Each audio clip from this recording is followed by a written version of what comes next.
El 20 y 21 de agosto de 1971, sectores sociales se organizan en La Paz para frenar el golpe que viene desde Santa Cruz.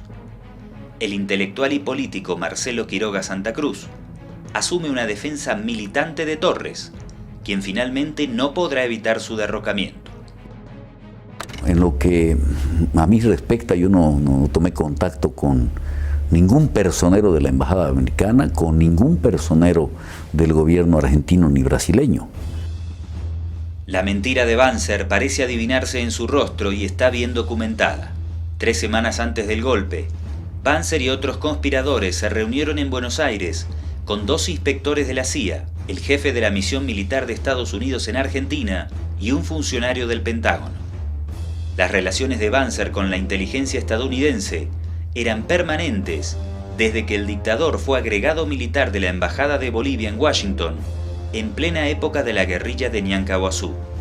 Finalizada esa misión, Banzer regresó a La Paz para asumir la jefatura de inteligencia del Estado Mayor General, desde donde continuó su interacción con los entonces todopoderosos servicios de espionaje estadounidenses. Finalmente, Banzer había sido formado en la tristemente célebre Escuela de las Américas. De los Cráteres de Bolivia. Major General James Alger, commander of U.S. Army forces in Latin America, recently welcomed a group of Bolivian Army cadets who are undergoing training with U.S. forces in the Panama Canal Zone.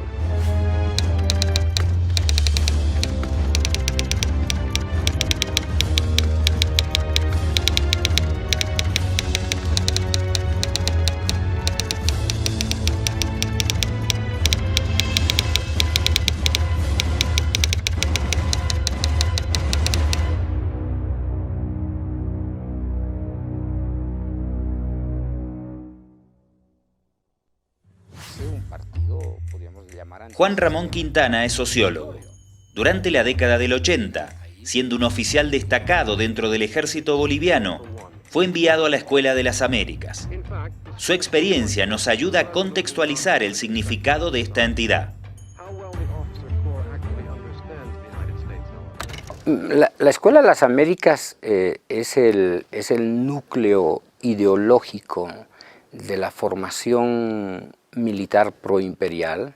El paso por la Escuela de las Américas legitimaba la ideología de la capitulación nacional en la cabeza de los militares bolivianos. Conocí las entrañas del imperio y por lo tanto eso me hizo más fuerte, como diría Nietzsche, ¿no? Lo que no mata, fortalece. Hizo cargo de la presidencia de la República en circunstancias difíciles, críticas podríamos decir. Para 1975, Torres, Allende y Alvarado habían sido derrocados.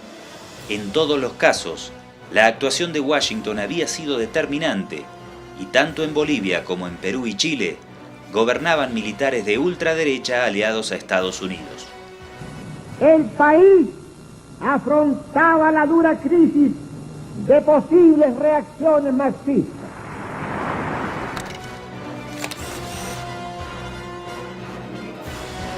Washington había logrado imponer una nueva fórmula para frenar a los gobiernos nacionalistas o progresistas en toda la región: la tortura y desaparición forzada instrumentada por sus dictaduras militares afines.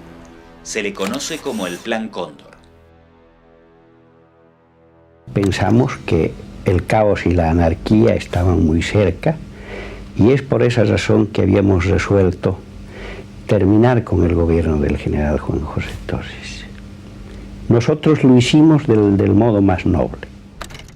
Dentro de lo que fue el Plan Cóndor, encontramos una revelación importante.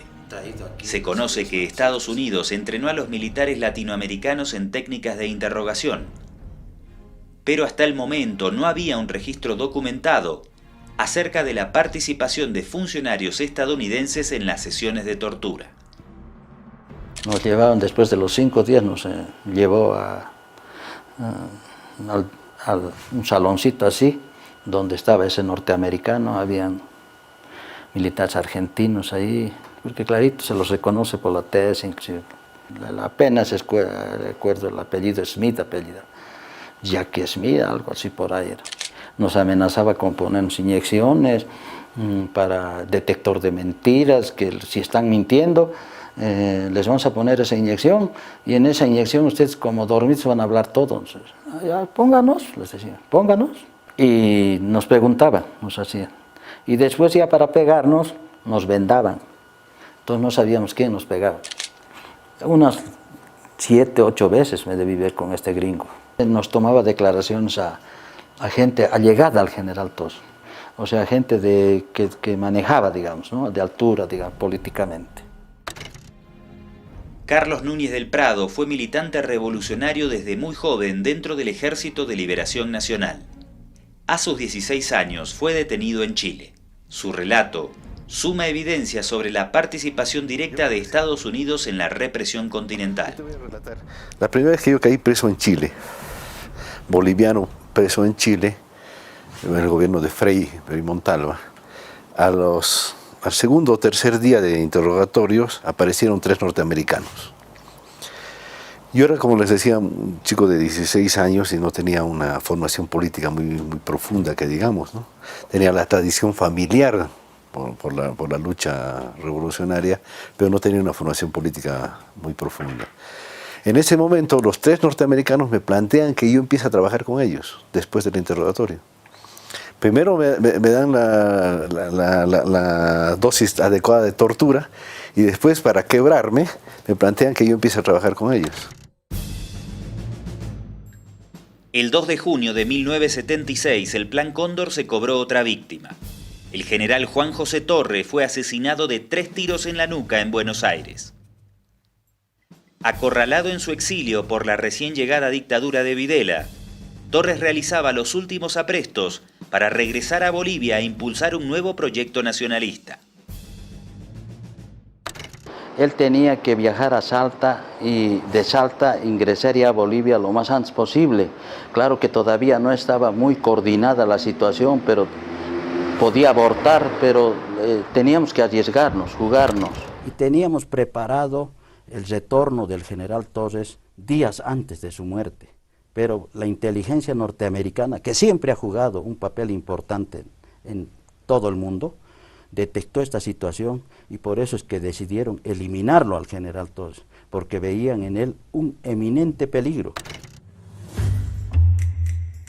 Si bien la participación de la CIA en el asesinato del general Torres no puede documentarse de manera fehaciente hasta la actualidad, el escritor y periodista revolucionario argentino Rodolfo Walsh, quien además era el jefe de inteligencia de la guerrilla Montoneros, relataría que en el asesinato de Torres debió participar necesariamente el Departamento de Asuntos Extranjeros de la Policía Federal.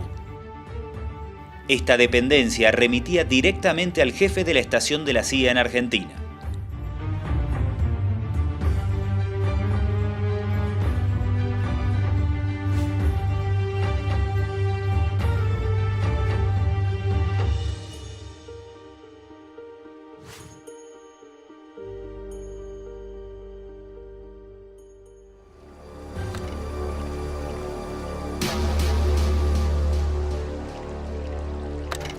Solamente queremos saber dónde están nuestros hijos, vivos o muertos. Angustia porque no sabemos si están enfermos, si tienen frío, si tienen hambre. No sabemos nada. Y desesperación, Señor, porque ya no sabemos a quién recurrir. Tenés 15 minutos para hacerla hablar. Cuando termines, vení a mi oficina.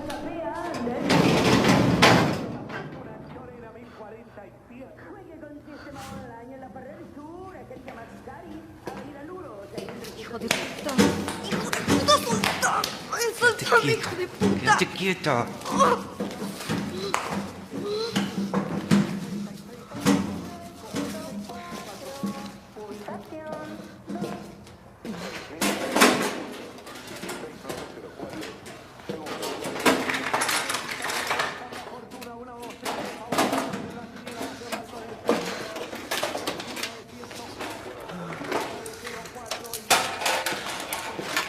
Si hablas, estás salvada. Decime dónde te ibas a encontrar con tus amigos.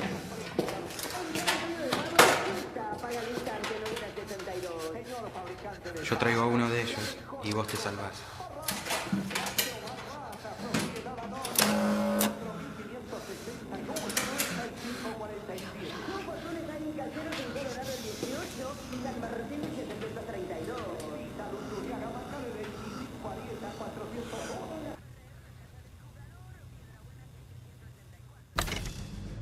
The government of the United States will continue throughout the world to enhance human rights.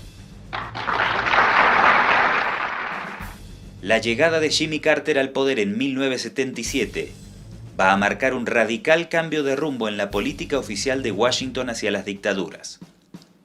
Sin embargo, la CIA continuaría colaborando con los dictadores. En ese marco, el intelectual y líder socialista Marcelo Quiroga Santa Cruz es invitado a conferenciar ante el Senado de los Estados Unidos. El gobierno presidido por Banzer, quien estuvo hace pocas semanas aquí en Washington, tiene su origen en un golpe militar el año 1971.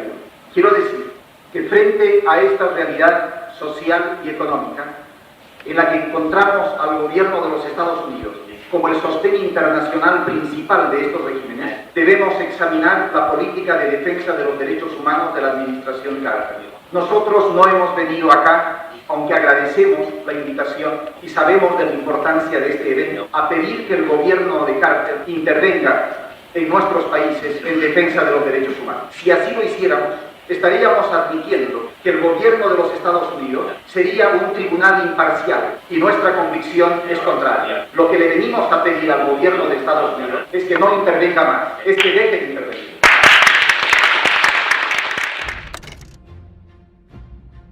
Sin el apoyo de Washington, la dictadura de Banzer se derrumbó en 1978, dando inicio a un largo proceso de democratización muy sangriento y plagado de contragolpes militares, que finalizaría en 1982.